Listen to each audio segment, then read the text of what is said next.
Yep.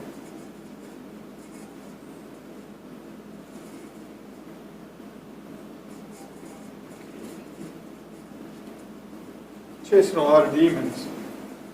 Yeah. Okay, so I'll drop in as soon as I Okay. get done with this phone call. See where you're at. Everybody's ready, right? Okay. Good evening. I'm going to call the Manchester Community School Board meeting to order. I will be conducting this meeting at the beginning until we have a new president in place. And then at that time, the new president will continue with the meeting. Before we get started, I just want to welcome our 3 brand new board members, Robert Bucher, Boyd Brubaker, and Brian Raymer. Welcome and thank you for joining our team. So, would you all please join me by standing and conducting the Pledge of Allegiance? I Pledge allegiance to the flag of the United States of America and to the republic for which it stands, one nation, under God, in justice for all.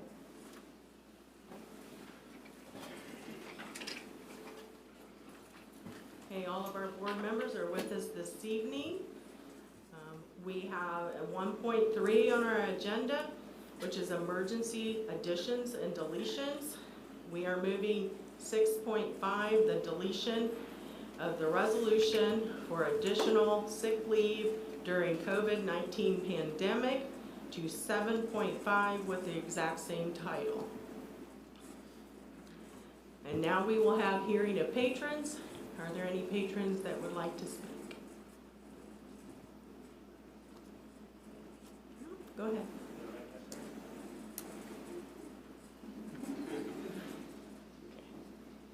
All right, I guess I'm supposed to say my name for the record. So I'm Jody Sarver. This is, I think, 14th or 15th year of teaching, coaching, and doing a number of other things for Manchester Community Schools. So I brought a couple of students with me. Now, granted, these are the ones that eat at the same dining room table, so I'm a little partial to them. But I wanted to first thank all of our outgoing school board members, those that are still on and the ones that just joined. And I know sometimes it's a hard job working in public schools, and I know sometimes it's easy to lose sight of why we do what we do and why we make the decisions we make. So I thought I would try to help by just painting a small picture for everyone. And maybe this is something that will stick in the back of your mind as you're sitting there making decisions in the future and representing the school. So, would you like to introduce yourself? Hi, I'm Emerson Sarver, and what I like about school are the teachers. And got a little shy here on me, but the other one is Ainsley. Hi, I'm Ainsley Sarver, and what I like about school is my teacher, Mrs. Raymer.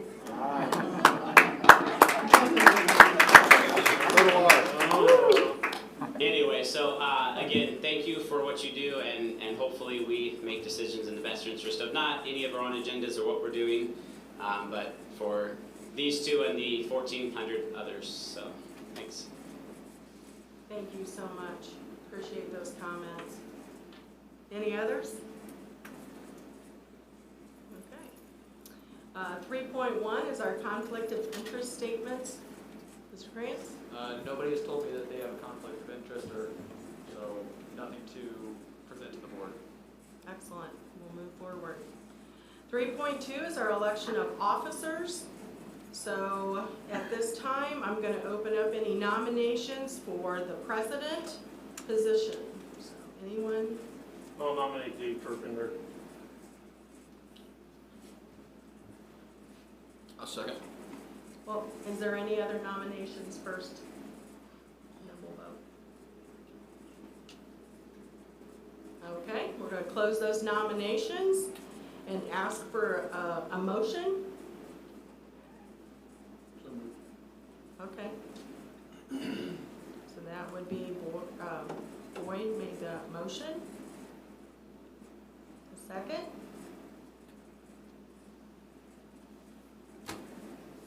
Mr. Hensley?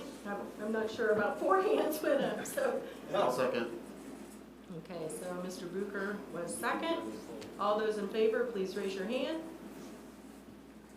Okay, we have a unanimous vote, so at this time, Mr. Terpelinger is our new president, and he will take over the meeting from here.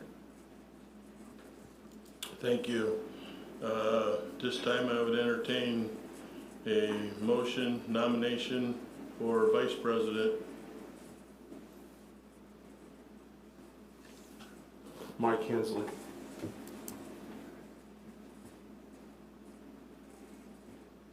Do we have a second? I guess that's for motion now, right? No, yes, if there's any other nominations. Is there any other nominations for vice president? I'd entertain a motion for vice president for Mike Hensley. I moved for Mike Hensley as vice president. Second? We have a motion by Mr. Shaw and second by Mr. Esposito to nominate Mr. Hensley for vice president. All in favor, say aye. Aye. Aye.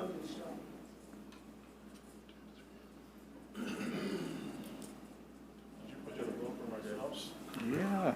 Motion carries 7-0. With all these screens, it's kind of hard to see hands. At this time, I'd entertain nominations for secretary.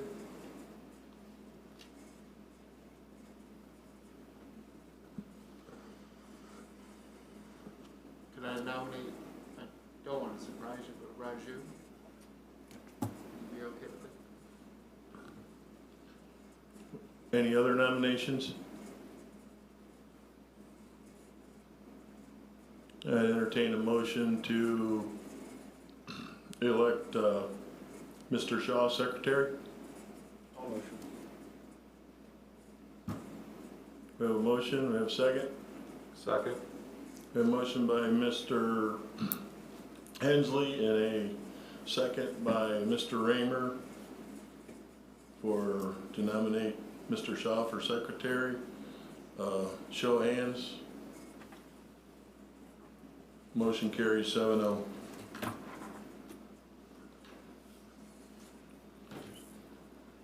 Consideration of appointments for 2021. Can I get a motion to make Mr. Markham the corporation treasurer, please? I'll motion. Got a motion by Mr. Hensley. I'll second. Got a second by Mr. Booker. All in favor of making the corporation treasurer Jeremy Markham? Raise your hand. 7-0. Corporation assistant treasurer Darla Kane. I'd entertain a motion. I'll motion. Have a motion by Mr. Raymer. I'll second. Have a second by Mr. Brubaker. All in favor to make the corporation assistant treasurer Darla Kane? Show of hands. 7-0. I'd entertain a motion to make the corporation attorney. Is this supposed to be Mark France or Downs? The law firm. Downs and Tandy, the law firm, is our corporation attorney. I'd entertain a motion. I'll motion. So moved by Mr. Hensley, Second. seconded by Mr. Esposito. All in favor? 7-0. Okay. Legislation liaison. I don't know. Mr. Hensley, are you interested in continuing in that position? Or is I there am, if anyone else isn't. Does anyone want to entertain that? I guess I am. No, Okay. I'm good with it. You good with it? Anybody else interested? Okay, I'd entertain a motion to make Mr. Hensley the legislation liaison for this school. I'll make the motion. Motion by Mr. Brubaker, Second. second by Mr. Esposito. All in favor? 7-0. Heartland Career Representative. I would like to continue. If somebody else wants it, say so. Okay, get a motion? I'll motion. A motion by Mr. Hensley, I'll second it. seconded by Mr. Raymer. I will continue as the Heartland Career Rep. The next one is the North Manchester. We got a vote. Oh, I'm sorry. Sorry, got ahead of myself. 7-0. North Manchester Redevelopment Commission member. That's me right now. Are you interested in continuing? Sure, again, if anybody else is interested, I don't have to do it, but I'd be happy to. Anybody else interested? I would be. Actually, there's a meeting tomorrow. It's usually on Wednesdays is when they try to meet, Wednesday afternoons.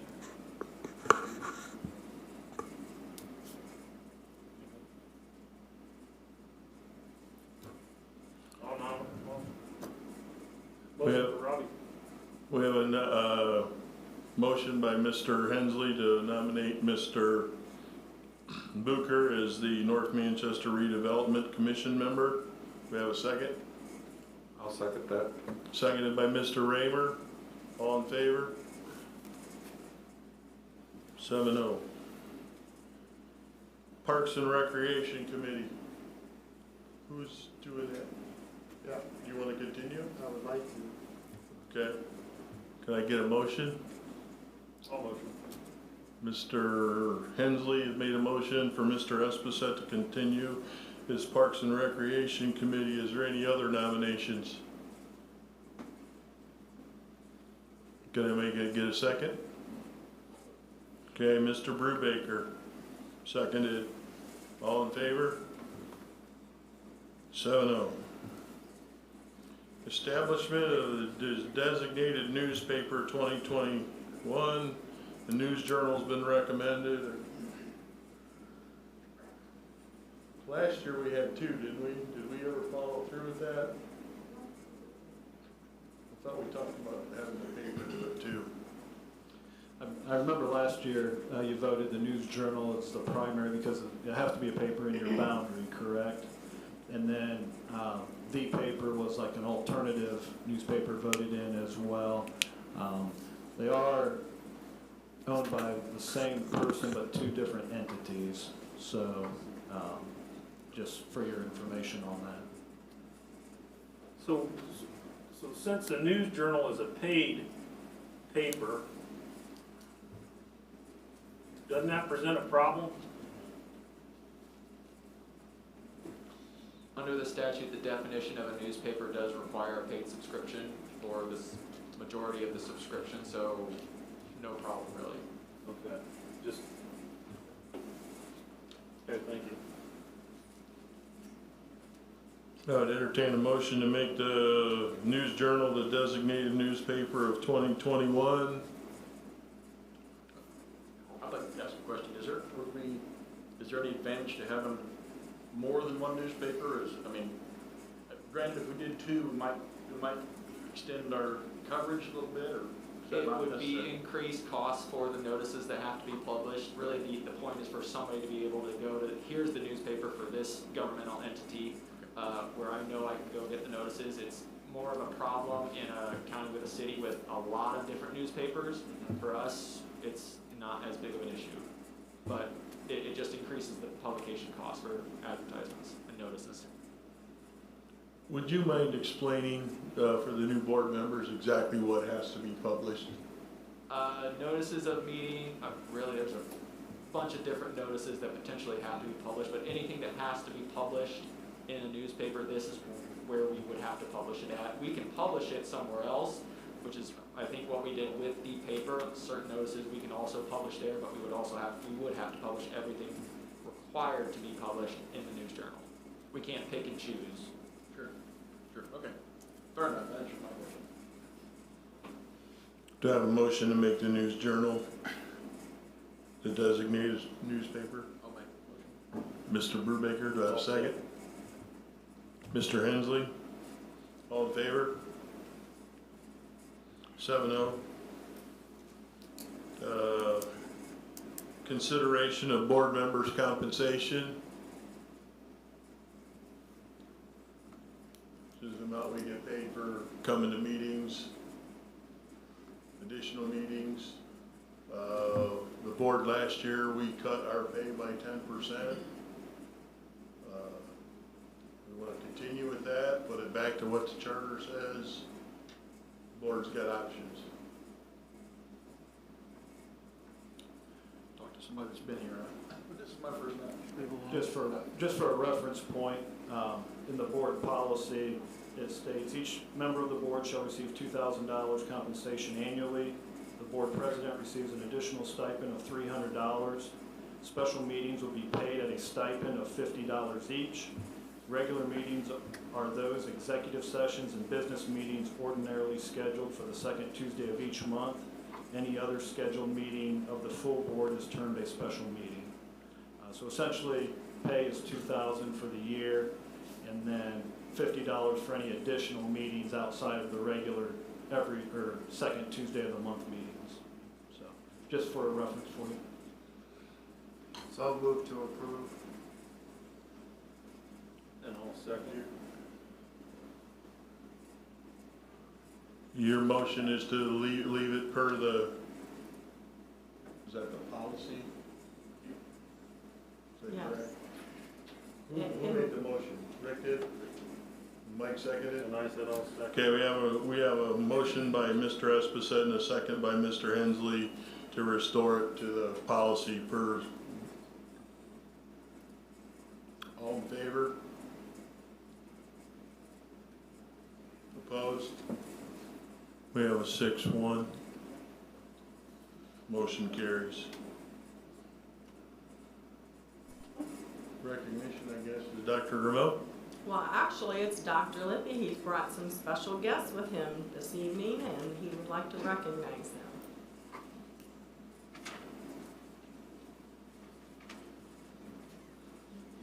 Well, COVID has continued to kind of challenge us over the last school year, but we've got some guests with us, and if you guys would like to come on up, Mrs. Reichenbach, the director for this year's play, I'll kind of let Mrs. Reichenbach take you through some of the challenges that they had.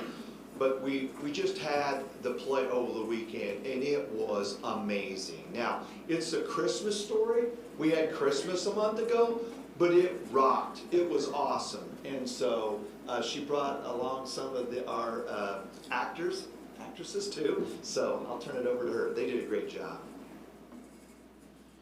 Thank you. Yeah, I'm Jennifer Reichenbach, and I'm the drama director, and I've been doing this for about 5 years now, either as assistant or as the head drama director. So starting even last spring when when everything shut down, we were 2 weeks away from doing Bye Bye Birdie. And so that was such a disappointment, and we didn't really know what was going to happen with theater here in the fall, especially with like choirs not being able to sing and all of that. So what we did was called a radio play, and we were able, you can kind of see here, and we're going to show here in a minute, I think, a clip of it, but we were able to physically distance our actors.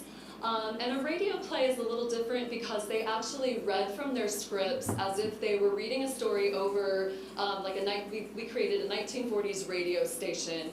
And that worked out really well for us because we had numerous quarantines. I was quarantined twice during the run of this. We were supposed to do this at the beginning of December and kept pushing it back and pushing it back because of being quarantined.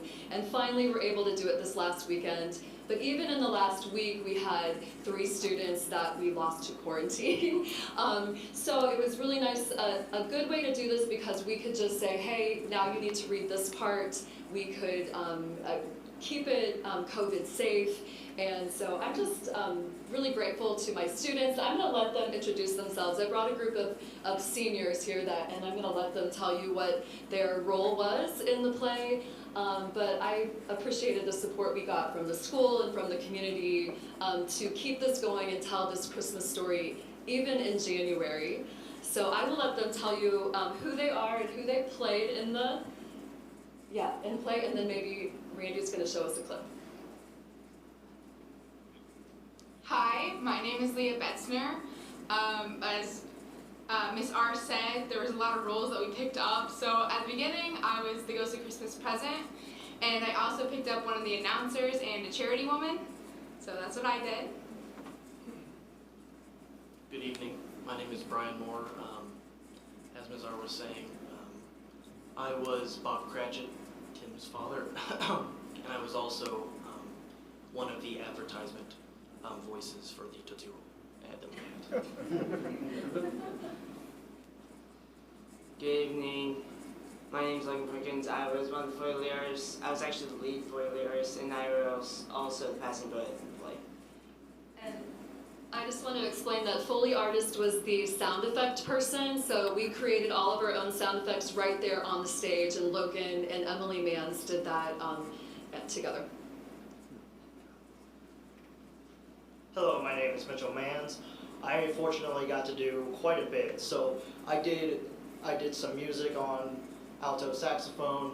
I also did I also assisted with the Foley artist, and I was able to be Jacob Marley and Old Joe. So fortunately got to do quite a bit, and I was glad to help out. Hello, my name is Connor Trout, and I played as Fred, Scrooge's nephew. I played as Dick Wilkins, and businessman number 3.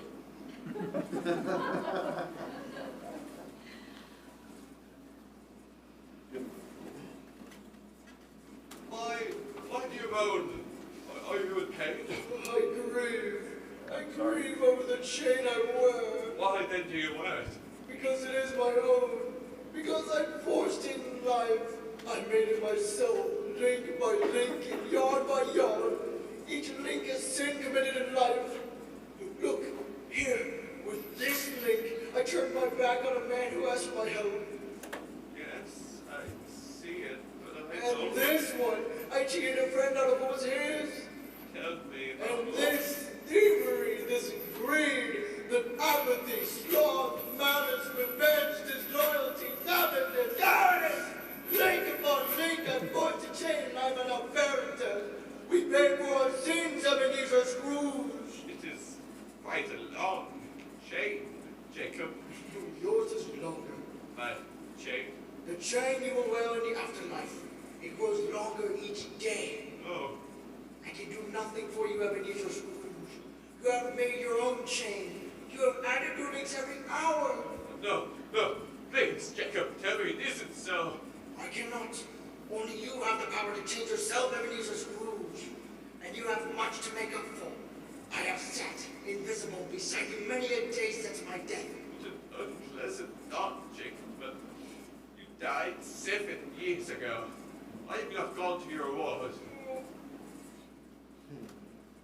And I thank you to Randy. He was able to live stream it for us on Sunday. And thank you. Actors, actresses, and director, would you please allow us to recognize you individually by coming over here? We can't give handshakes or anything, but how about an air high five? But we'd love for you to come over and we can just recognize you. I would like to say something. Not only did you do a good job, it was very entertaining. I watched it online and it was very, very entertaining. Good job. I've had this hair for a while. Good job, man. Thank you. Thank you. That was fun to watch. Good job, guys. Hey, nice job.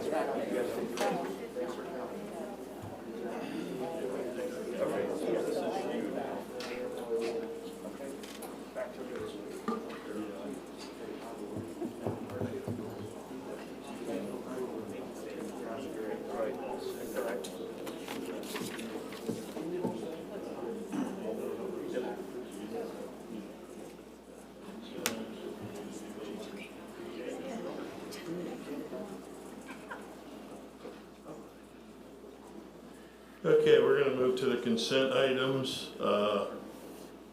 Does somebody want to read these donations besides me, or do I have a volunteer? Your voice is awesome.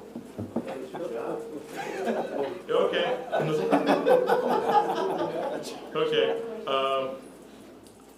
We have a $1,339 donation to the these are all to the Manchester Senior High School. This first one I want to talk just a little bit about. That's the Johnson Petroleum Spirit Pump.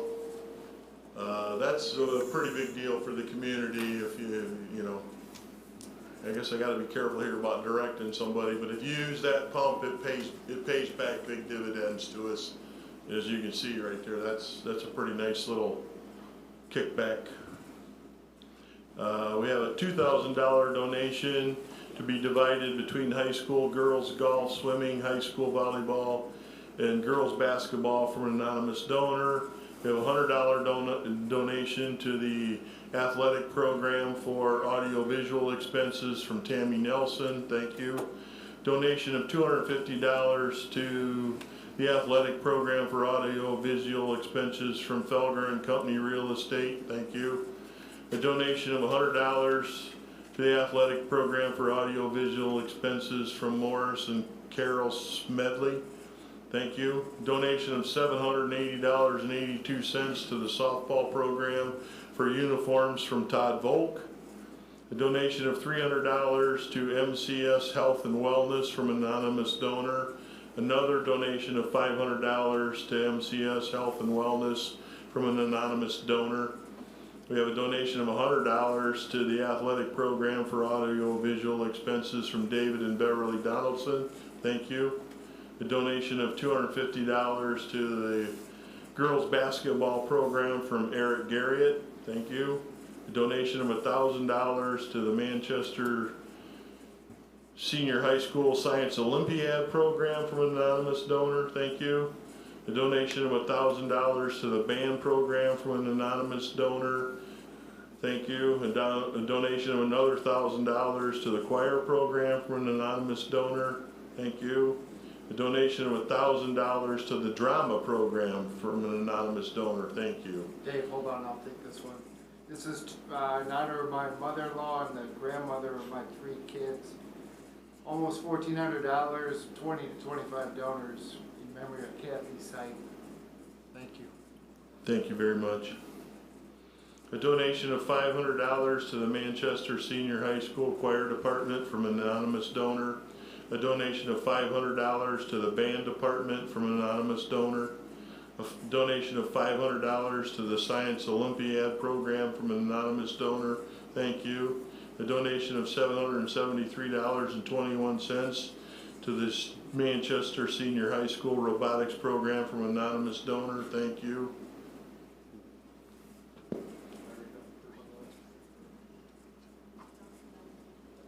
Okay, and that brings us to a grand total of $12,373 in donations in 1 month.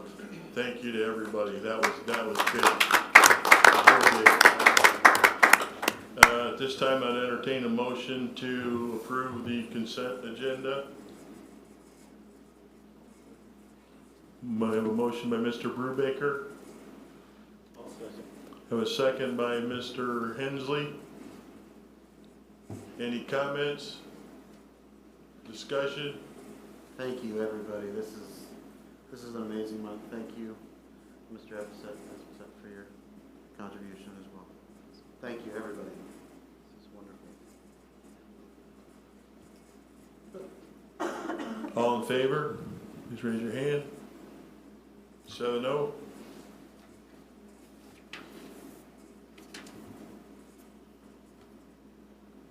Recommendations for approval. Mr. Markham. Okay, thank you. The first thing that we're looking for your approval on is a transfer resolution from the education fund to the operation fund. And we have done this the last 2 years. When the state changed the funding structure, at one time, everyone was in the general fund as far as salaries for custodians and maintenance fees and and all of those things. Then 2 years ago, when they changed the fund structure, they moved those individuals to the operations fund, but did not move monies with them. So what the state said is that you can transfer monies from the education fund to the operation fund to try to help offset those costs now that they're in the operation fund. So 2 years ago, when we first did this, we transferred about 18% of our education fund to the operation fund. Last year, 2019, we transferred about 14%, which was $125,000 a month that we transferred from the education to the operations fund. This year, we're looking to transfer 10%, and the state has a recommendation that all schools should be at 15% or less on this transfer. And so we're trying to do our best to stay under that 15%. So if we transfer 10% this year, it would be a monthly transfer of $69,720.25, which would be a total of $836,643 for the year. And again, this is just to help provide cash flow into our operations fund, which is also the next approval item we're looking for on the list next. Will kind of tie into that as well. So just asking, we have to do a resolution every year on this, especially if we're changing the amount, and so that's what we're asking for your approval as we try to lower that amount, because we know the more we can keep in the education fund, the more it goes back to students and teachers, and ultimately, you know, as we can keep lowering that percentage, that's our goal. Can I get a motion for 6.1? Mr. Esposito? I move to approve the transfer of funds from education to operation. Mr. Shaw has made a motion. Do we have a second? Second. Mr. Esposito seconded. Any further discussion, questions? I do have a question for Jeremy. Jeremy, do you have a logical solution to something the state could do so we didn't have to do this? Yeah, fund more money to the operations fund. It's no, it is a challenge, and it's a challenge for other communities, some bigger cities that have big time like tax caps and those type of things, where they're transferring. I know one school is transferring up to 25% from their education fund into their operations fund because they have to, because they're not getting enough tax money in their operations fund to cover those costs. So it's more of a funding structure that they would have to change to avoid transferring that money, or saying we're going to fund you those monies for those individuals such as custodians and maintenance and the superintendent's office. Those are all part of the operations fund. They would have to designate monies for that so that you could avoid the transfer. In my opinion, that's how they would need to do it. And just so you know why I'm asking these questions, I'd love to, you know, we've talked about several things over the last year and a half, and I've kind of failed to grasp those and really define them in the fact to feed them back to the legislators. Sure. Because I think, you know, that's really what they're looking for, you know, how they, you know, how can they also help us? So Sure. thank you. Okay. Jerry, would you explain what happens if we go over 14% like we talked about Yeah, the today for state, the board? if you're over 15%, they put you on basically a watch list with your name on it, your school corporation, and then they want you to justify why you're over the 15% and those type of things. So they are monitoring that and keeping an eye on that. So we have to submit how much we transfer each year and all those type of things. Thank you. Any other discussion? Yes, so our operations usually comes from our tax base, correct? Correct. Okay, so we're getting shortfall $800 and some thousand a year in that, correct? Okay, so is that $800 some thousand going to hurt us on the education expense later? It shouldn't hurt us on the education expense later. Right now, obviously if enrollment keeps declining over time, then if we have to continue to keep transferring, that's going to catch up at some point. The other positive with the resolution is that we can always come back and change this amount. We can reduce it if we're in a position where we feel we can reduce it, or we could ask that, hey, we need to transfer more to the operations because we're in a shortfall there. So there's going to be flexibility as we monitor that. Okay, thank you. Yep. Anybody else?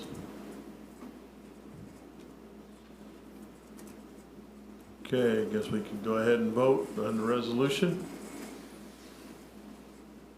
All in favor? Motion passes 7-0. You're up again, Mr. Okay, thank you. The next item on the agenda is permission to advertise it for a tax anticipation warrant. And Manchester Community Schools has done this for a number of years. I don't know how many, 15 years or so now in a row. And again, what this essentially is this is a loan from a bank to provide us cash in our operations fund. So what has happened or transpired is if you approve the tax anticipation warrant, I will advertise that in the newspaper. I'll send it to local banks saying we're looking for $800,000 for our operations fund. Then it'll be advertised in the paper for 2 weeks. Then there's a date that they would submit bids, and then we'd open those, and I'd bring them back to the February board meeting for approval from you to accept the one with essentially, hopefully, the lowest rate, interest rate with that.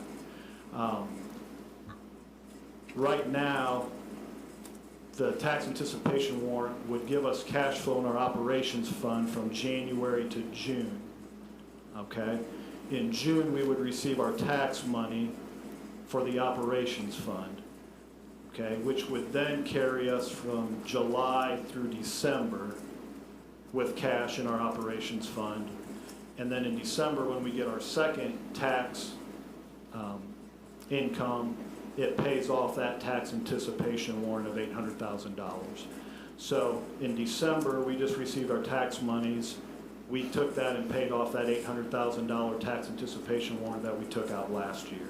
So that's kind of the cycle and how it runs, and it's only a cash flow issue with our operations fund. If we don't do the tax anticipation warrant, we'll run in the negative from February till June. Okay, and then we wouldn't have money in the bank.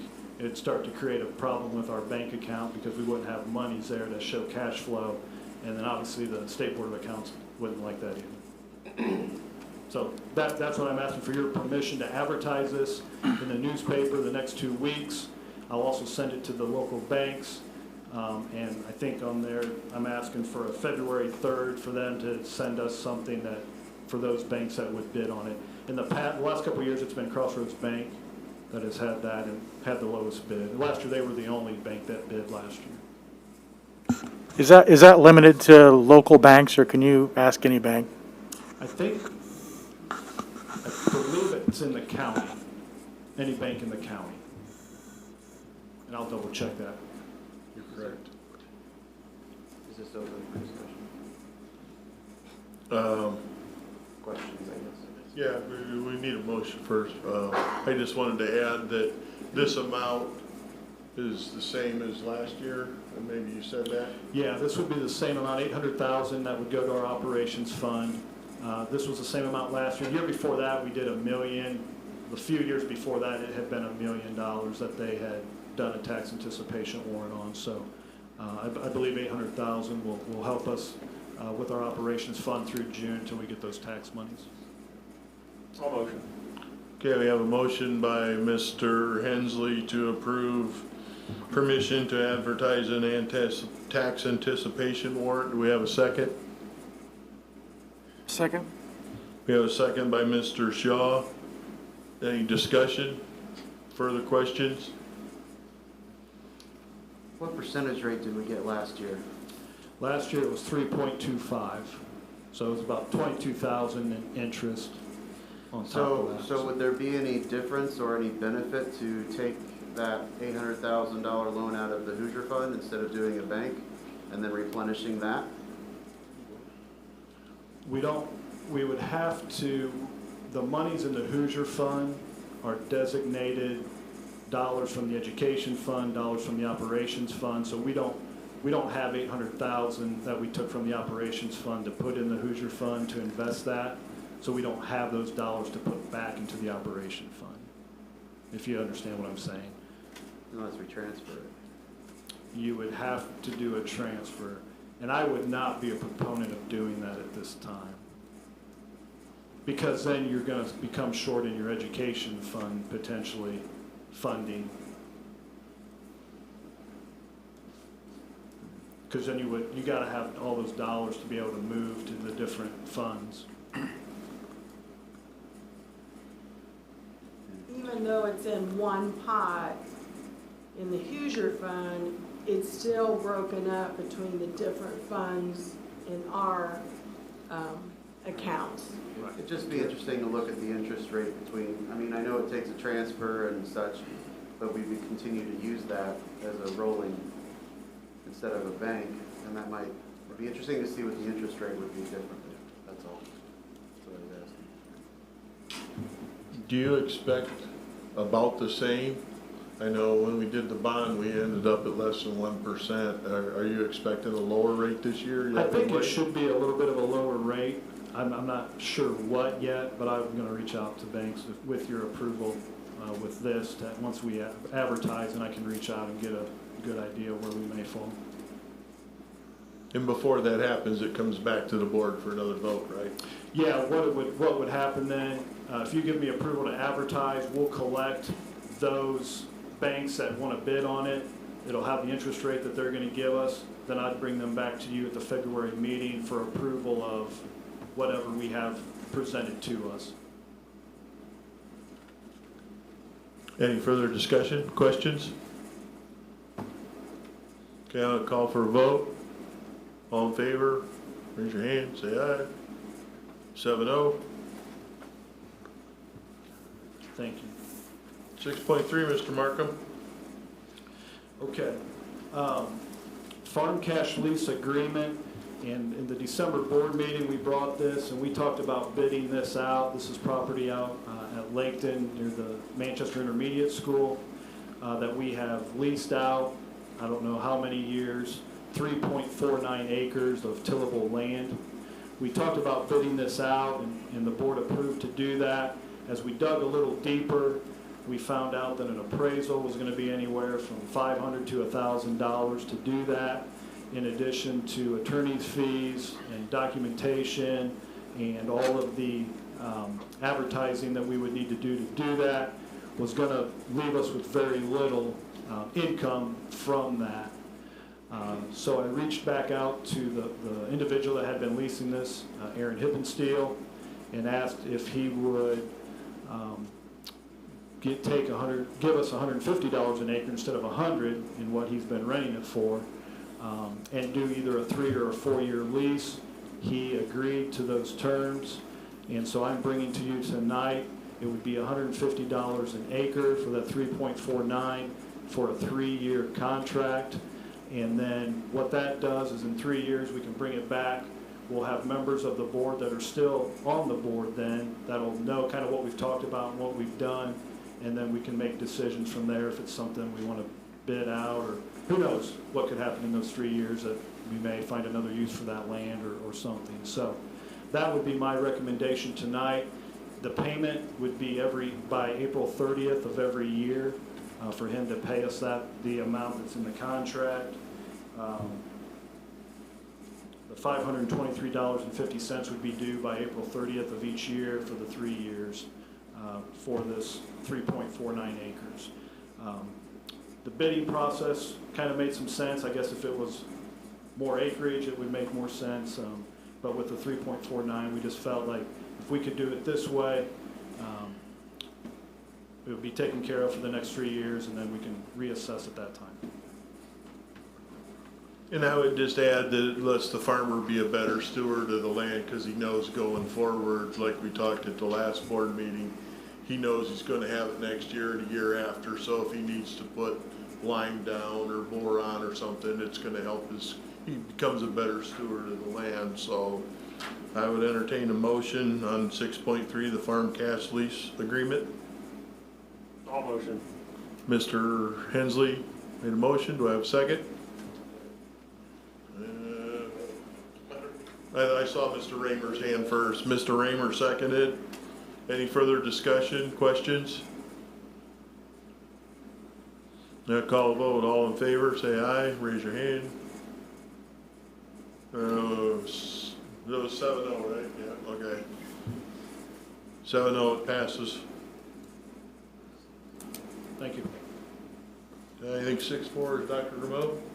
Yeah, I finally get to speak, Mr. Markin Show here. But anyway, we are looking at our new calendar for next year, the 2021-22 school year. And actually, the biggest change that we had is we went to a full week at fall break to coordinate with our county schools and Heartland, so our kids aren't just sitting there doing nothing or vice versa, nowhere to go. So we are, that was really the big change. The other thing I could say that we did do is we went to no snow makeup days. We only had 2 in there. And decided that as teachers, since we have that more robust online programming now, it's not the old traditional e-learning. And we came to an agreement that we would have teachers available during their normal contracted times, doing normal lessons as if they were in school as much as possible. And so this is the calendar we came up with. We've double and triple checked it. And hopefully it won't keep coming back this year like it did last year. So we're asking for your approval on this calendar. Do I to approve? We have a motion by Mr. Estes to approve it. Do I have a second? Mr. Brubaker seconded. Any questions, comments? Why do we have split parent-teacher conferences instead of doing them back-to-back days? I'm trying to remember, we had a lot of discussion over that one. I'm trying to recall what it was. It was because we're now having that full week, they thought they could do them to catch, there was something in, there was something in between them. Help me remember, Heidi and Erica.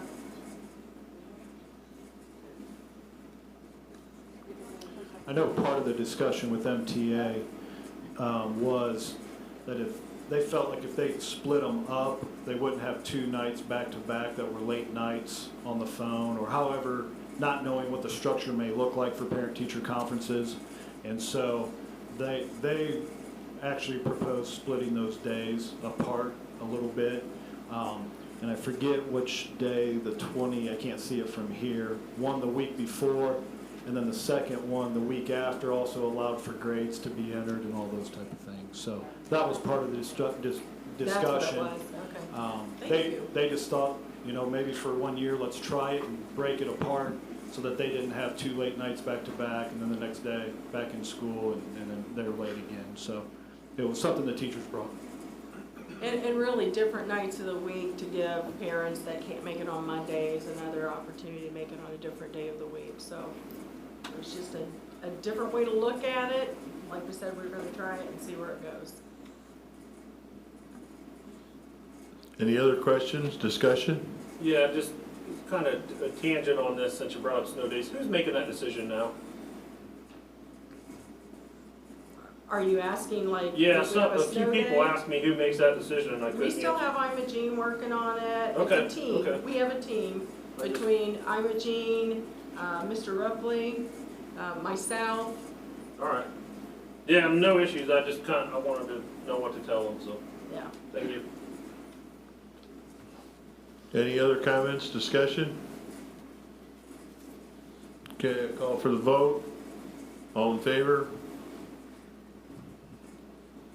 1, 2, 3, 4. So we have 6 yes, nays, abstain, nay. Okay, we have 6-1 passes.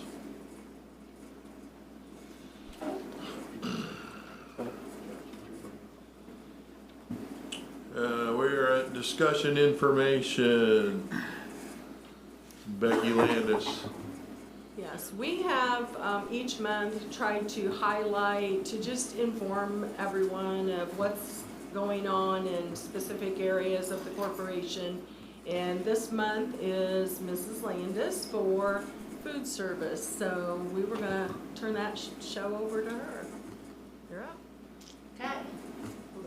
Wait for my PowerPoint. So, for the record, I'm Becky Landis. My official title is MCS Food Service Operation Manager, which is a long title for what I do. And so when we talk about lunch, we just say, oh, what's school lunch? What do we have and what does that entail? Well, it's a lot more. In fact, in 1946, President Truman signed into effect this National School Lunch Program. Prior to that, there was not such a thing. And at that point, it became something that was nationwide. It is under the auspices of the USDA, and it is reauthorized by Congress. So it is actually a federal program. It is not a state program. So what's good for one state typically is good for the rest of us. That at least is their theory. So, oh yes, a little bit. Okay, so school lunch starts with breakfast. So in the morning, I actually have been here for almost 20 years. I'm working on my 20th year. And I can remember when we didn't serve breakfast at the high school, and there's actually a formula for why we would serve breakfast at the high school, and it's actually pretty well received. Our favorite days currently is biscuits and gravy. That was this morning. Very long line out the door, down the hall, socially distanced, with masks, of course. And all of our students have the option to have breakfast. In a normal year, there is a fee charged for that. The paid students, and I'll get into that more, they would have a fee for that. The reduced students, that is set by the USDA. We're not allowed to charge more than 30 cents per breakfast. And they also set the reimbursement rate for our free students, and that is reevaluated every year. The paid breakfast is left a little bit up to the district. And so, I don't want to forget my nutritional requirements while I'm thinking about finances. Okay, so I'm going to talk about a normal year. And a normal year means that every grade grouping has its own nutritional requirements, except for breakfast. I can actually plan a breakfast that would meet the nutritional requirements of a kindergartner, that would also meet the nutritional requirements, supposedly, of a high school student. Well, yeah, sort of. There is obviously a difference in appetite, but under the menu planning purposes, I could do one for the whole district, which I don't. We are required to serve, in a normal year, a half cup fruit, a cup of fruit, a carton of milk, and one grain.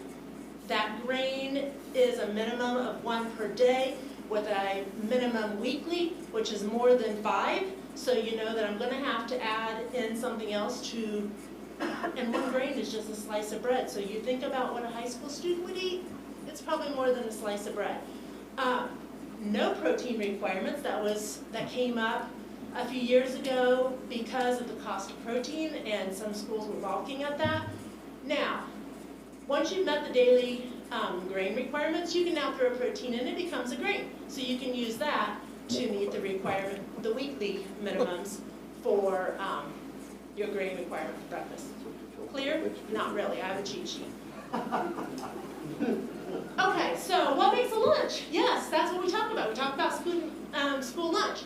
So now we have nutritional requirements, and again, that is according to grade grouping. So K through 3 is one grade grouping, and 4 through 8 is another grade grouping. I can plan a menu that will go K through 8, but you know, kindergartners really just like chicken nuggets, though I don't give them to them all the time because I think there's more to life than chicken nuggets. But, and also when you take a look at what a kindergartner would eat versus an 8th grader, again, we have some pretty good sized 8th graders, which are very tall, about as big as some of our upperclassmen. And then I have the 7, or then I have 9 through 12. I can break it up and make it K through 3 and 4 through 6 like our schools are. But unfortunately, and there's an overlap, but unfortunately from 8 to 9, there is no overlap. So I have to plan a separate menu. For my 7th and 8th graders who are at the high school, we have to serve them differently. That's why you see that sometimes on a menu if you ever look at my menus, because I have to figure in their nutritional requirements according to the USDA. And they're all different. Not only that, I also plan menus for the child and adult care program, which is yet another set of rules, and that's for Head Start, which we pin to them. They pay us the going rate of a free meal. We are something called offer versus serve. We're not required to have that in some of our schools. It's in our best interest that we do, partly because of food waste. But if you ever have somebody and they have to take 3 components, and if it's in a normal year, they have to have fruit or vegetable as one of them, and it gets very complicated, and I'll be glad to explain it to you at another time because I don't have that much time. But they have to choose 3 components as their offer or their choice, but they don't get a discount. It's sort of like, you're welcome to take everything that you want to, and it's this price. If you don't want it, that's okay. It's still there. You can still have it, but you won't get a discount for it. And then we have snack. So I don't know if all of you are aware, that also comes with its own nutritional requirements, and it is, 3/4 cup of fruit or a vegetable. Can't have you have grains you can serve. If you have milk, you can't offer juice with it. And, oh yeah, there's juice requirements on the other meals too. Yeah, it can only be 50% of your fruit offering. So that's yet another set of rules. And because we're still kind of barely at 50%, I know that our elementaries are at 50%, so that's what really helps us out. Everybody receives 1 free. I get reimbursement, I have to claim them. Right, Mr. Martin, I'm very much a stickler. That sheet has to be signed, it has to add up, it has to be, every kid has to be on it, and if I don't, I'm going to be on your case. Because the State Board of Accounts looks at that, and we'll get into that later. So, right now, every student gets it free.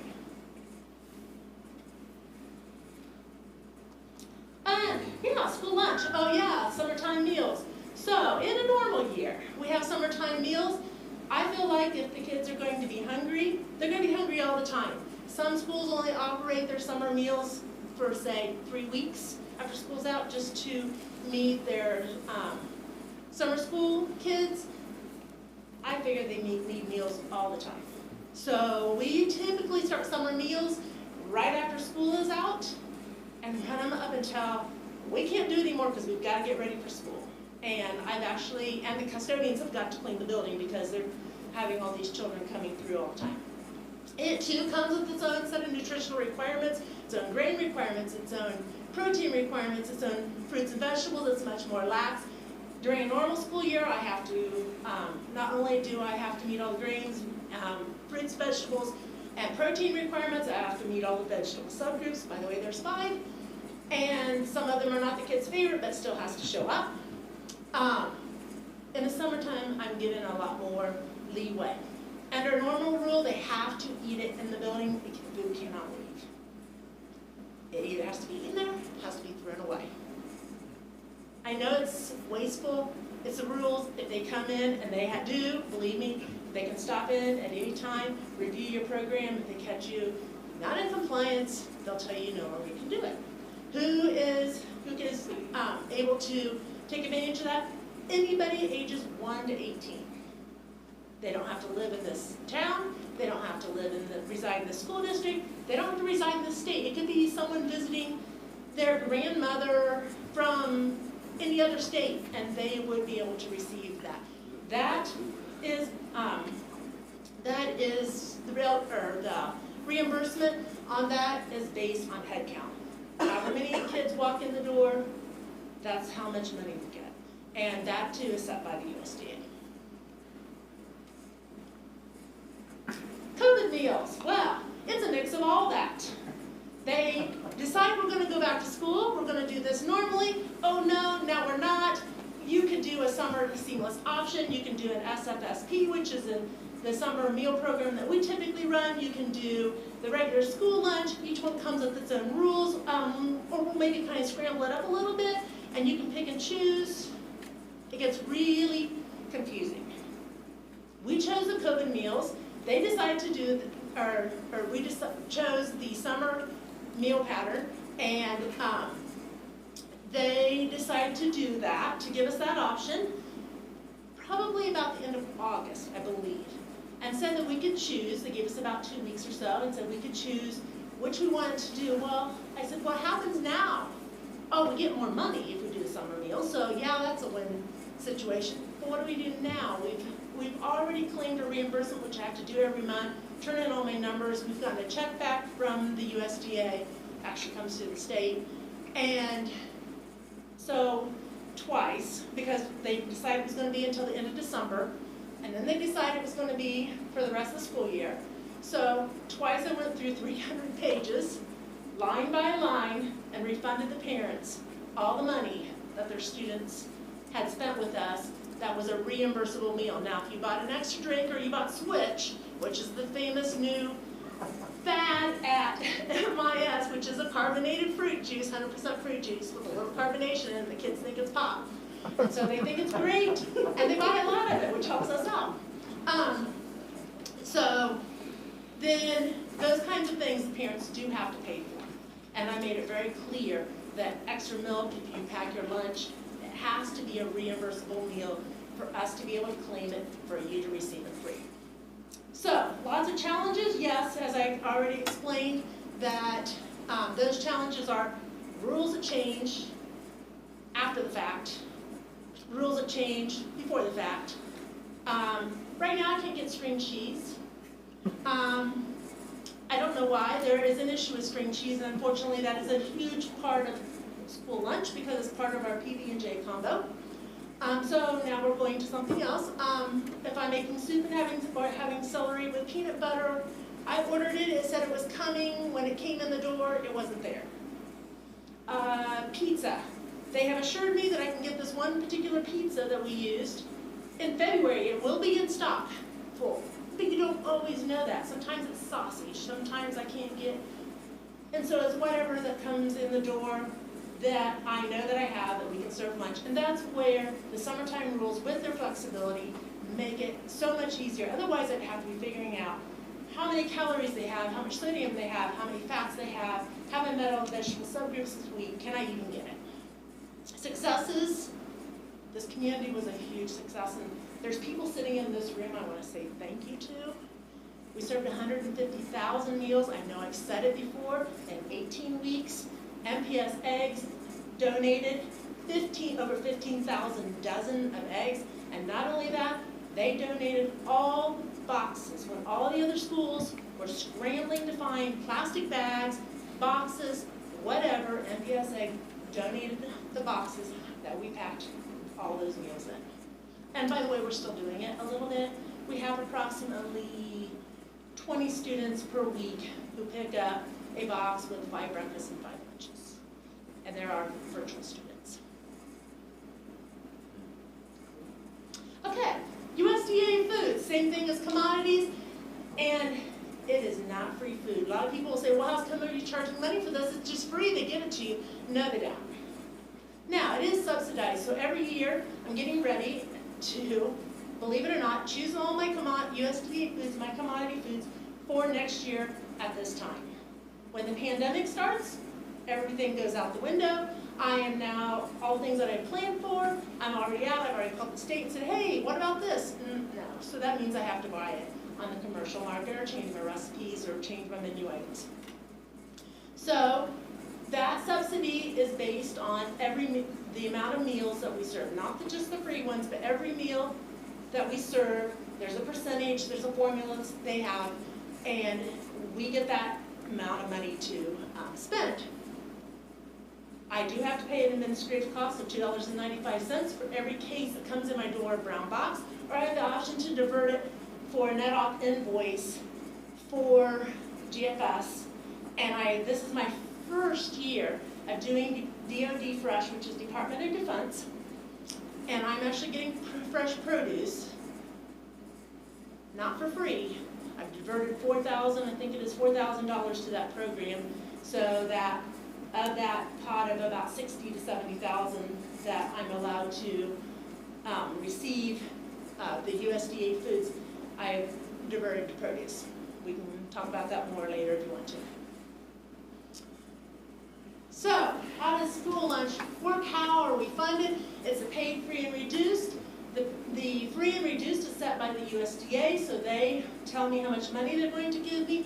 The paid kids, I have to fill out something called a PLE tool every year. It's a formula that they have come up with, and so now they say that you need to actually have your paid students be paying you what your free kids, reimbursement you get for the free kids, but you don't have to charge more or raise your prices more than 10 cents per year.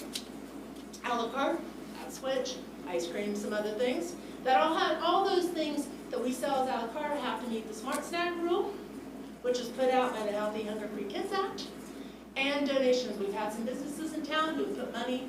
It's not been as critical this year because every student receives a free meal. It's till the end of the school year, and that's only one meal, one breakfast. They can't come back for the second. They have to pay for that one. But some of the businesses in town, some of the people in town have put money in what we call the emergency fund. That's set aside for a student, for whatever reason, has a lapse in an application, has fallen on hard times, whatever, there's some money there, we can just wipe out that debt for them. Okay, so we've had money coming in and now we have money going out. So I have a procurement rule, we have an informal bid and a formal bid, I belong to a co-op. There's a micro purchase, all those things depends on dollar amounts. There's requirements by the USDA that tells us how we have to do. We have to place ads if it's a formal bid. That's why I belong to co-op, because I don't have all the legal knowledge that it takes to do all that.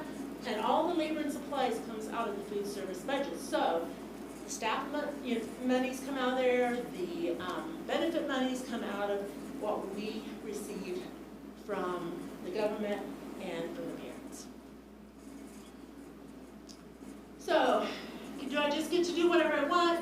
No, there's lots and lots of rules. Every 3 years we have an administrative review. It's been 3 years, but now I'm under the summer lunch program, instead of which I was reviewed in July. I have that one. We have the school lunch program. They come in, they watch us to see what we do. Not only that, I have loads and loads, no kidding, I have like this much paperwork that I have to scan and send to them. I have this big long questionnaire that I have to fill out all the processes that we do. Then we have a procurement review, and they come in and say, now are you purchasing all your goods and services in the manner that the USDA prescribes? So they have me send all that documentation in. And then the State Board of Accounts also comes in and audits us as well. And all those check my SNAP numbers, which has been a sore point for me sometimes. So, beyond that, you think, well, that's a lot of rules and regulations, and why would you ever do this job? It's because of those things. It's because of the students. So beyond just the normal things that make up the school lunch, we are known in the state of Indiana for local food. And actually, I sit on several procurement committees, and we've been featured in publications. We're known actually probably in other states. We do a lot of our own cooking. That has been, the scratch cooking that we do has been a huge, huge help, where some kitchens do not have stoves, and no kidding, they don't. They don't have stoves in their kitchens. They rely on things coming in to put in the freezer, pulling it out, putting it on a pan, and serving it to the kids. But we can't get those because we're all buying those. We're all sending them out to, or trying to send them out to virtual kids so we can take the raw product and make something from it. And it's about expanding horizons. So I like to say that, or I heard it best expressed by one of my colleagues, that their students call their lunch ladies lunch teachers. And so I feel like, yes, that kindergartner loves chicken nuggets, but there is more to life than chicken nuggets. I'm trying to convince my seventh graders there's more to life than peanut butter jelly. So it's taking ideas from them, exposing them maybe once a year to asparagus, exposing them to some things that they might not be used to. Hey, give it a try and see if you might like it. Because some point, somewhere, you may have that opportunity to try it again. You can say, hey, I know I like that. That's it. So, thank you very much. Do you have any questions or comments? Board members, would you please stand, please?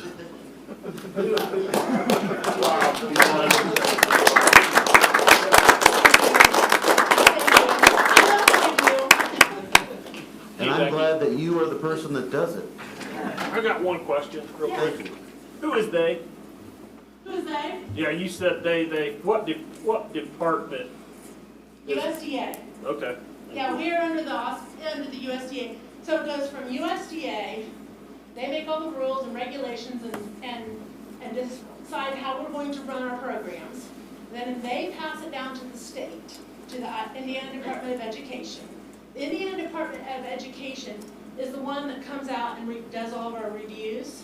And so while the Indiana Department of Education reviews us, the USDA actually comes, there's regional offices, and they come out and review the state, but they can also come in at any time. We can't ever say you're not welcome here. They could show up and say, hey, guess what? We want to see what you're doing. Okay. Becky, thank you for what you do, and thank you so much, and for your staff, and for your time to prepare this tonight. I appreciate that. Thank you. And I would just add, if you didn't read between the lines, her job is very, very complicated. We all think food service, big deal, you throw something on a plate and give it to a student, but no, and she always does it with a smile. There's only been one venting session that I remember in my office, but well-deserved when they keep changing it on you, so good job. You do an amazing job. We just thank you for what you do, so appreciate it, and thank you for the presentation. I'd also like to point out one thing. I had a conversation with Mr. Markham today, and when Mr. Pettibone was here, operating funds or education funds, one or the other was subsidizing school lunches because it was in the red. It's operating funds, is that right, Jeremy? And I don't know if you caught it in her presentation there, but we're in the black. We're not taking tax money or state money and funding lunches anymore. So kudos, keep up the great work. I don't know how you do it, but we appreciate it.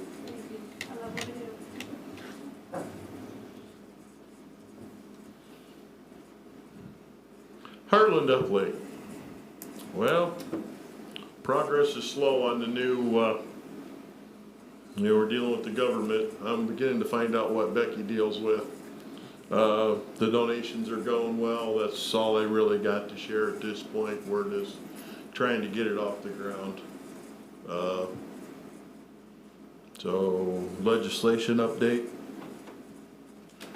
Well, they kicked off the 122nd. They got two things, right? A 2-year budget, and then using the census data to redistrict, which is late, so that's going to throw some curveballs at some people. So they're talking about either going past April 29th, or I guess we'll see how that shakes out. There was what were they talking about there? HB 105 will be something that from the ISBA that we want to take a look at. It's expanding again, school choice, so charter decisions and stuff like that. Good. There's talk of full funding for virtual students again. 100% versus the 85%. So it looks good for us, to be honest with you. The federal government's came out with another bill.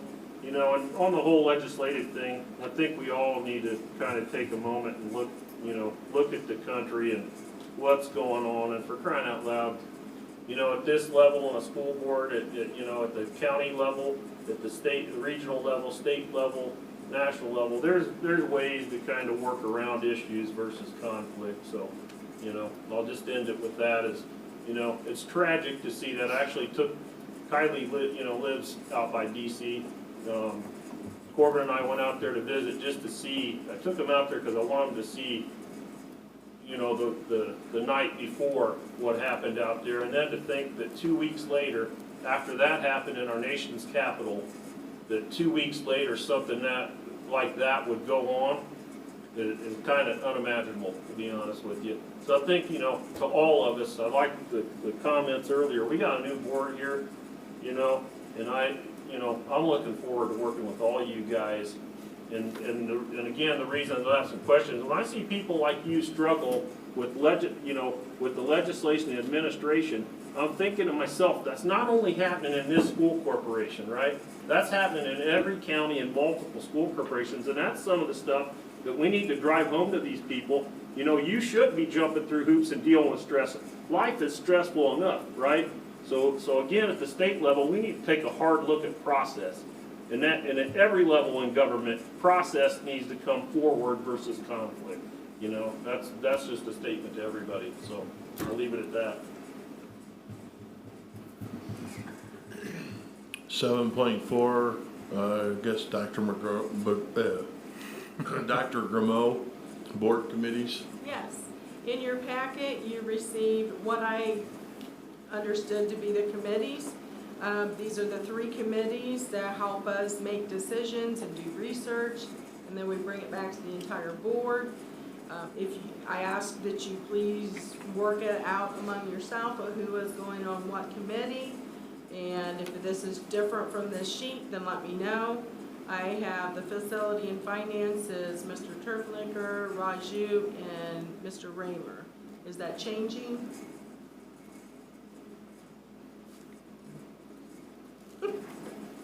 Not everybody speak at once here. Go ahead, Mr. Enzi. Like the new board members, you know, I kind of thought we should have a discussion on who wants to do what, you know. So I'm fine with staying on policy with that, if that's what you guys want. Policy kind of is a committee nobody wants to be on sometimes, but so. I had a conversation with Dr. Grameau today. With everything I got, it looks like on my horizon, I think I would like to fall back to a substitute position. You know, somebody comes down with COVID or something like that.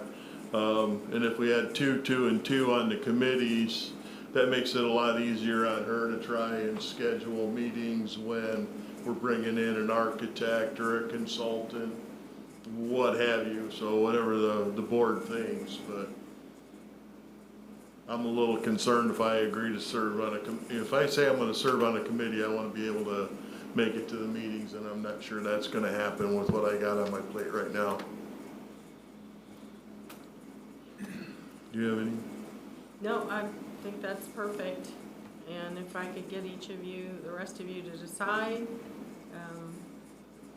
is there anybody that wants to change? Well, I mean, it just kind of worked out, but we've got one member that's been on that committee already, so on each of the committees at least, so that's probably a good thing, I would think. Just for some continuity. Yeah, I would agree with that. I'm okay where I am.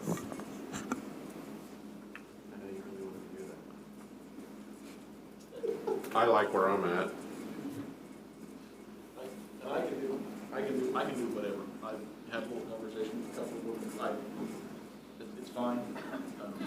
I really didn't see myself as a policy type person, but maybe I'll learn. It's fine. You might surprise yourself. Probably not. I don't think so. There's a little bit of marketing in there too, so we talk about communications and like some other things. I'm willing to do it, and like I say, your statement says please have your determination by the 12th, so if something comes up, we can hash it out, fine. If not, I'm not upset. I'll put it that way. All right. Well, I'll go with this unless anybody lets me know differently. Okay? Good deal. That's fine. Any other board comments? I mean, if you want to be on finance committee and you want to put 3 on there, you know, okay too. I mean, I ran alone on policy for a while, so. Well, it's like I said, truly, I'm not upset. Mrs. Grillma and I had a conversation a while back. When we did First day board we met. orientation, yes. Yeah, and I expressed an interest in the finances and facilities, just because I don't see myself as a policy type of guy, but it's not saying that I can't. So I'm willing to give it a shot, and if you think I don't fit the job, you say so, I'll correct, I don't care. You'll be fine. Okay, I'm Well, willing to give it a shot. if my schedule doesn't turn out like I think it's going to, I would be available to fill a spot too, but for right now, I'd rather not, until we get to the 12th, I'd rather not be named on one of the committees. I'd just soon be a substitute. That's fine by me. Okay. We got a consensus, we're done with this then? And I would just add that I'll be contacting you with a doodle poll to find out your availability for the next meeting that we'll be having. So just know that's coming through. I don't know if you're all familiar with doodle poll, but it'll be used a lot by me to determine what dates you're all available. I think I did send one out to all of you at one point, so. So I do have one question. I haven't seen the one doodle poll. Maybe this is the place to ask this, but there'll be like 4 or 5 dates or 3 dates, something like that. So do I check all 3 if they all suit me, or do I just check one? Yes, Okay. please do, because the next person may come along and something would be different. So we're looking for the date where most people can make it. So yeah, it really is important that you check all the dates that you're available. I looked at it and I thought, boy, yeah. Yeah, and that's great, thank you. Okay, moving on to,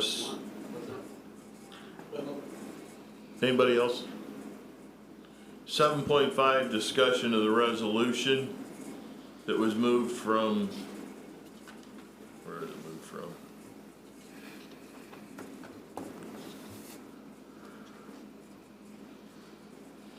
Go ahead, Dr. I think Verone. it was 6.5 to 7. Yeah, it went from 6.5 to 7.5. Well, I'm going to just share a little bit. My apologies for sending the updated version so late today. I thought you would have an opportunity, hopefully you had an opportunity to read kind of the premise of this, which is the Family First Coronavirus Response Act, we call it the FFCRA, was discontinued as of December 31st, and Jeremy and I were holding on, hoping that that would change. However, it didn't. So when we're coming back, we're scrambling, trying to figure out what we're going to do, because this allowed up to 80 hours that any employee that was quarantined or isolated due to COVID, that they would not have to use sick days, but they would be able to use the 80 hours, which is roughly 2 weeks in that place. And so this, again, is just a resolution to come back before you and say, what are we going to do for those employees? Now, please keep in mind, that doesn't include MTA. We did have that conversation, and I just found out yesterday, and I don't know if you ladies have found this out, but we have to do a memorandum of understanding with the Teachers Association, so we'll be coming back and talking about that and making sure that happens, because that's a requirement now of IRB. So I'm not sure if you saw that, but that came through my email just yesterday, and we had heard of that last Friday, but didn't have verification of that. So anyway, this is what we're talking about, is our classified staff. And so looking at either extending this, we're looking at adding additional sick leave so that any of our staff that gets ill. Now, we did put in a provision, which was letter B. I don't know if you can increase that size there, Randy, or not, but we were kicking around the possibility of an employee must be quarantined as a result of close contact or other reason that occurred outside of the employee's scope of employment. Well, we were talking also about how do we monitor that, it'd be an honor system there. So at the very least, if that isn't interesting, we want to make sure The reason behind putting that in is Just honor system. we just want people to be responsible outside because about 95% of all of our cases are coming from outside, not inside. We're not getting the transmission within our buildings.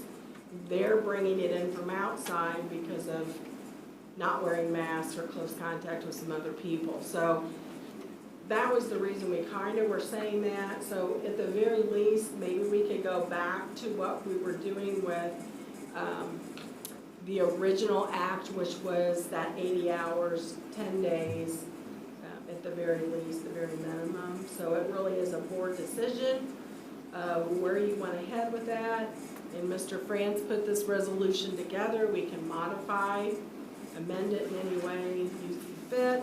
It's just we need to move forward because we have a lot of staff in positions. In fact, I'm thinking of 2 of them right now that are very concerned because right now they're drawing their sick days because they're under quarantine. So the discussion is in your hands. Do we need to make a motion and then discuss? No, this is under discussion item, so it's not a motion item.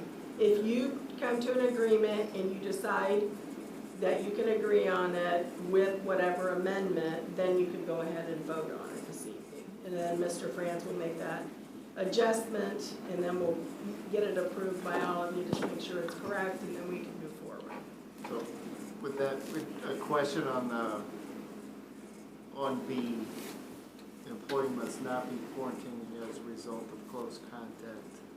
Roger, I'm having trouble hearing you. Or who is it? Oh, No, I'm it's gonna me. raise you. I was like, Were the same parameters put on the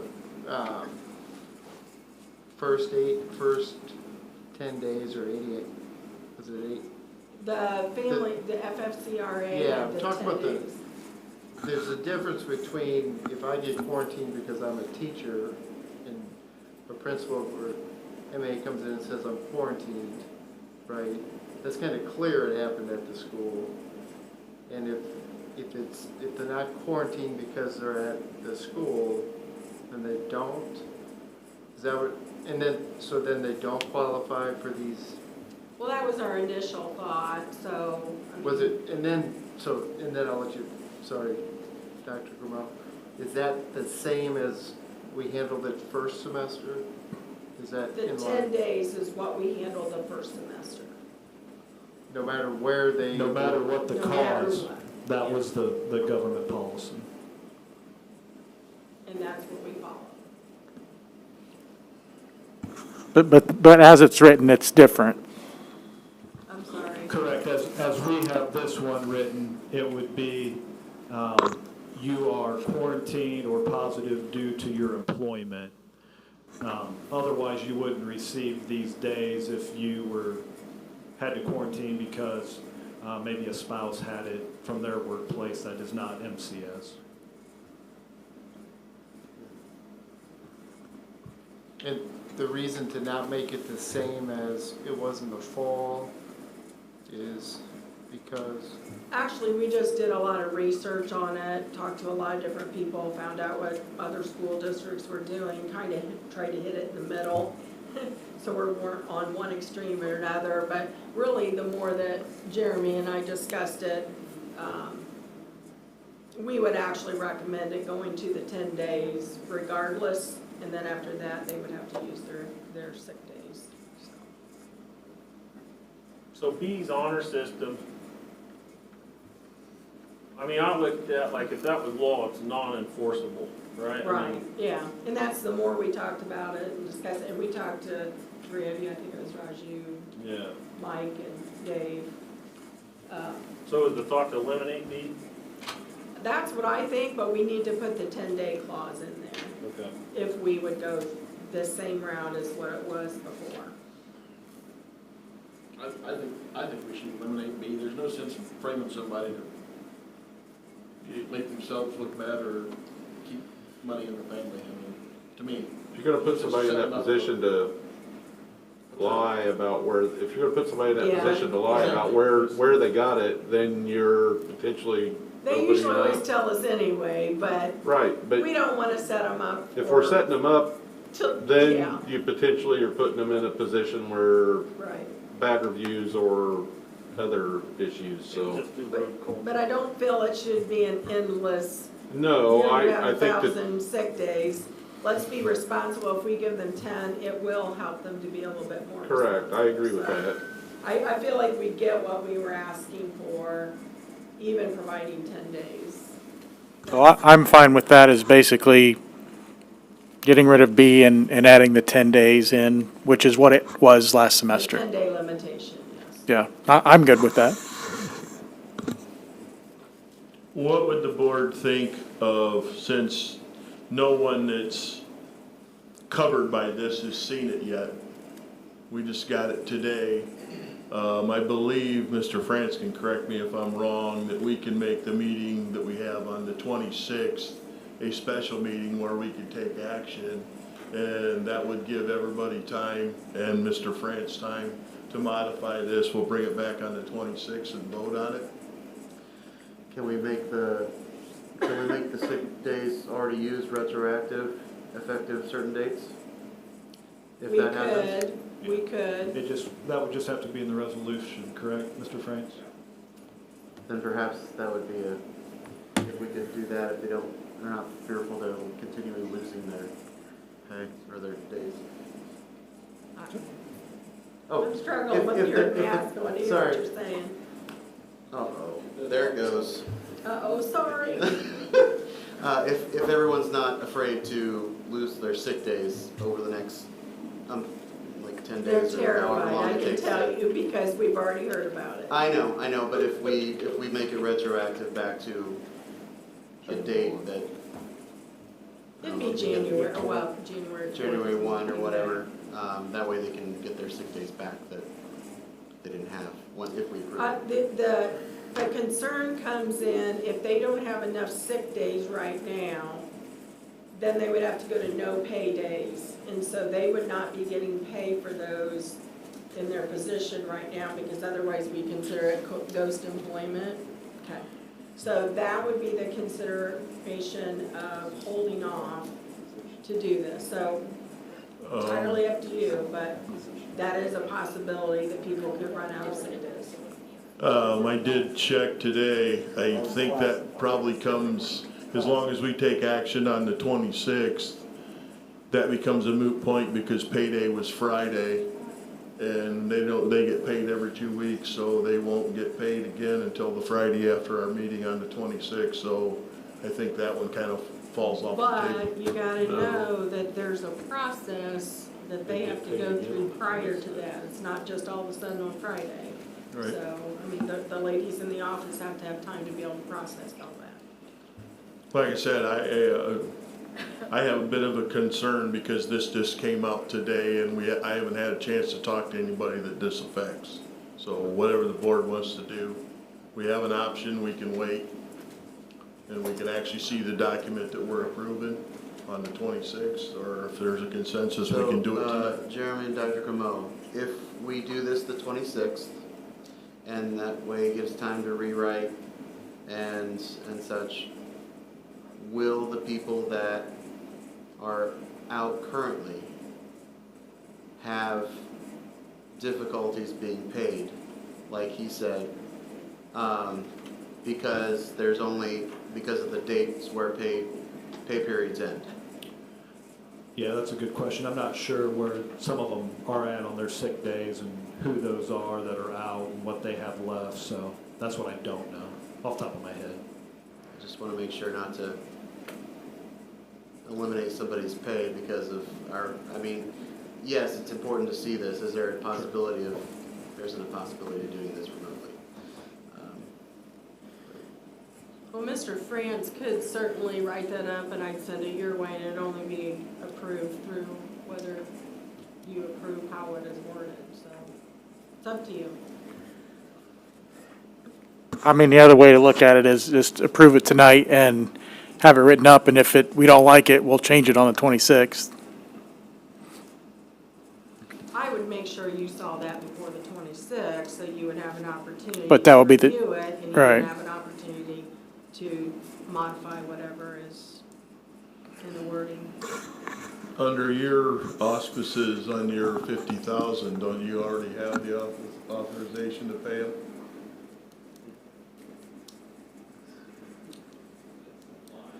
That's, yeah, I think, yeah, I had to stop and think about it. You're right, it's supplies, that is not salaries. Okay. Well, I heard Mr. Shaw. Anybody else got anything to say? To be fair, the amendments that you're asking for aren't really that complicated for me to write. It can be subject to your amendments generally stated. I can write it that way very easily. It's not going to be much different than what is here. I would just eliminate B and include that it be retroactive to January 1 and then add in, you're saying 10 days, but FFCRA had an 80-hour requirement, so I would probably put that and just basically insert in number 1, 80 hours of additional sick time, just to make that limited. And if generally the board is okay with 80 hours and retroactive to January 1, you could approve that and I could just write it up, but the president and secretary could still have authority to sign that and Dr. Cremo could pay them right now. I understand Dave's concern. He wants to read it more thoroughly and talk to people, that's fine. But if the board wanted to approve those amendments, you could do that tonight. That would at least save us from having to publish notice of an actual special meeting for the 26th. Let's get it done tonight. I make a motion to approve Mr. Francis' revisions as stated. Is that it? Yeah. I second that. We have a motion to approve the resolution by Mr. Bucher, and we have a second by Mr. Raymer to approve the resolution with changes which are to be remove B, add 80 hours, and it's still going to specify that this is for COVID, correct? Yes. Have to be still, A will essentially be unchanged. Okay. Any further discussion? Is the board happy with it? To Robert's point, the retroactive piece on that, so. That, I will make that what letter B is now. I will just make it retroactive to January 1.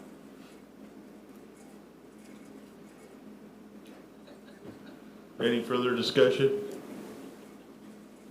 Okay, all in favor? Thank you. Motion carries. Hearing of patrons.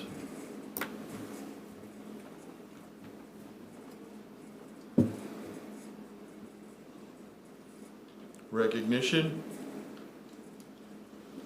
Yeah, last year we began recognizing outstanding employees for their contributions to MCS. And this month we will be recognizing Dory Mobley for her leadership on the safety team. Mrs. Mobley is willing, she was willingly took on the role as the district safety specialist when she assumed her new position as the junior senior high assistant principal. She is training over the course of this year, also leading our safety team through a thorough review of our plan. She is also preparing for an end of the year district audit. And then most recently, she has worked to provide adequate documentation for another safety audit, which is just our high school only. And she has done that over the past 2 weeks. And that's not typical to have 2 in 1 year. So she has been working really hard, and I know she needed to be recognized. And if you ever have experienced an audit, it is no fun.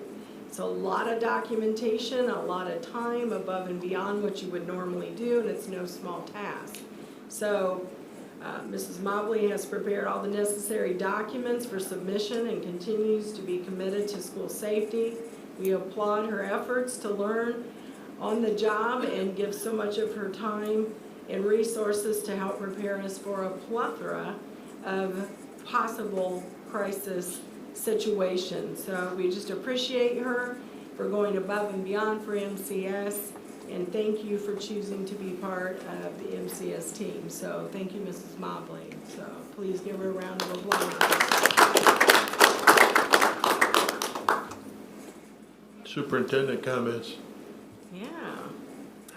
Well, Mr. Terfelinger kind of took my thunder a little bit earlier, but that's okay. I'm just going to reiterate it again. But at the December school board meeting, we made our community aware of the need for funds to support our ECA and co-curricular events and programs. So our community responded. We came up with over 13,000. I know you had 12, but somewhere in there.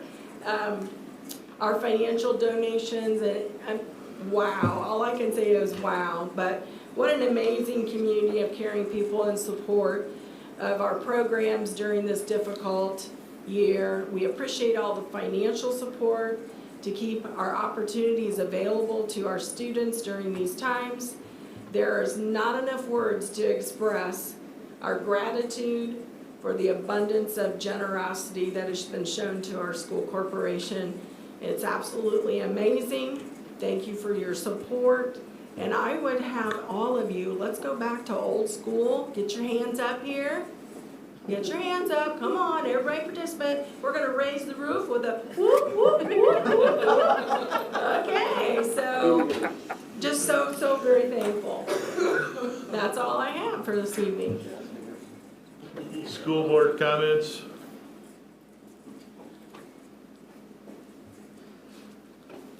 I wanted to say thank you, being sitting out there for several months myself, but thank you for being here, here physically and also online. Thank you for listening. Your involvement is appreciated, and your work is appreciated. So thank you.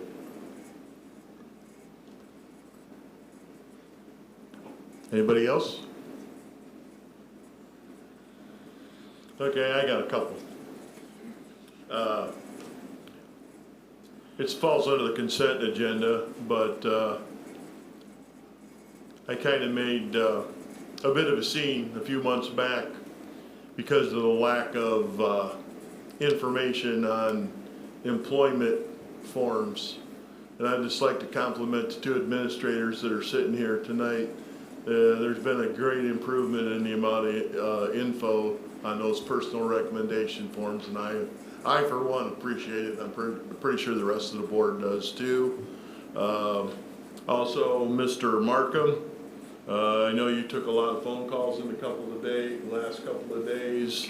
Your extra effort on the lease agreement and the other things, I'd just like to say that I appreciate that too. That's all I got. Okay, I'm gonna adjourn this meeting, but don't anybody go anywhere because we gotta open another meeting. So with that, I'd support a motion. So we're not free? No, not yet. I'd support a motion to adjourn this meeting. Mr. Brubaker, do I have a second? Second. Mr. Shaw, all in favor of adjourning this meeting?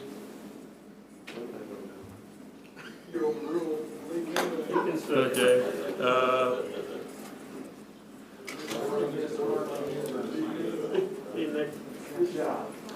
Okay, we'll call to order the meeting of the Board of Finance. And what we need to do is we need to elect a president and a secretary of the Board of Finance.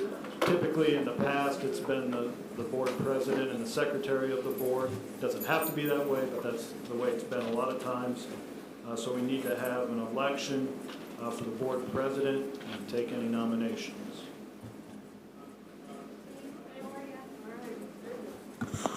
I'll nominate Dave Terfelinger for president. Okay, nominations are closed unless there's anyone else who wants to be nominated. Okay, nominations are closed. All those in favor of Mr. Terfelinger being the Board of Finance president, raise your hand, please. Thank you. Abstaining? Abstain. Who abstained? Dave. Okay, I'll now open the floor for nominations for the Secretary of Board of Finance. I nominate Raju Shaw.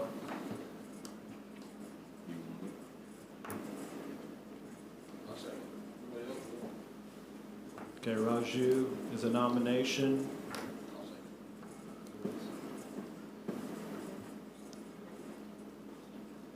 Any other nominations? Yeah. Nominations are closed. All those in favor of Raju, raise your hand. Thank you. 7-0. Okay, Board of Finance Review. Randy, if you could pull up the investment income. By law, I just have to show you the investment income for the year 2020. And I will send this to you all as well tomorrow, just so you have it in form. But basically on the left side there is our each month. The Hoosier Fund column is the interest we earn that month. And then Crossroads is our bank. The monies that we have in there is that interest income. So you can see a total of $18,782 in Hoosier Fund, $6,284 and change in Crossroads, for a total of $25,066.86 in total interest income for 2020. And that is about $2,214 less than in 2019. Mostly because of interest rates that have went down in the Hoosier Fund and at the bank level as well. When we opened the Hoosier Fund back in October of 2019, when we started putting money in, the rate was at 2%. Last March, prior to the pandemic, it was at 1.30%. At the end of December, it was at 0.41% in the Hoosier Fund, and now it's currently at 0.30%. I did check, for those of you that were a part of this, when we looked at what fund to invest into, the two entities that we looked at, the other entity as of today was at 0.08%. So the Hoosier Fund is performing better than that other one at this point, with hopes that those rates will go back up here soon, hopefully, but we'll wait and see. So just wanted to share that with you. Like I said, I'll email this document to you. What's the rate at Crossroads? I'll have to look. I forgot to look at that today. I think they're similar to the Hoosier Fund right now, around that 0.30 range. The last item to share with you is another link of information that I'm going to send to you via email. This is the School Corporation Fiscal Indicators. This is required by Indiana law, and it includes the calendar year of 2019 financial information. And they're always a year behind with their information with this link I'm going to send you. And it's a lot easier to send it to you because, and I'll put the directions in there, but it'll show enrollment from like 2012 through 2019, all the different funds, expenses that were expended through those years, 12 and 19. So you can do a lot of different comparisons, and you can click on drop-down boxes to get different funds. You can hover over graphs, and it'll give you more information. So it's really a device that you need to have in front of you, the link that on your own time you can go back and look through that and just look at the comparisons. Again, they do this every year. They release this the first part of January. So I'll share that link with you tomorrow in an email along with that interest income so you can look through that at your own leisure.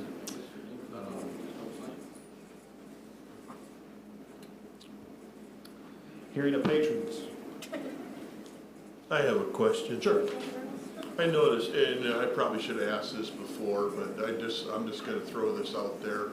I noticed in our financial report that we're paying for credit cards, we're paying monthly fees. Can we take a look at, I don't know, something different is somewhere where we don't have to pay those fees? Yeah, we've been talking about that, a way to do that. And right now with our online registration process, we don't pay fees for that. It's if parents would come in and purchase something in the school office in person and hand the card. Right now there's a fee that we're paying for that. So we have had those discussions.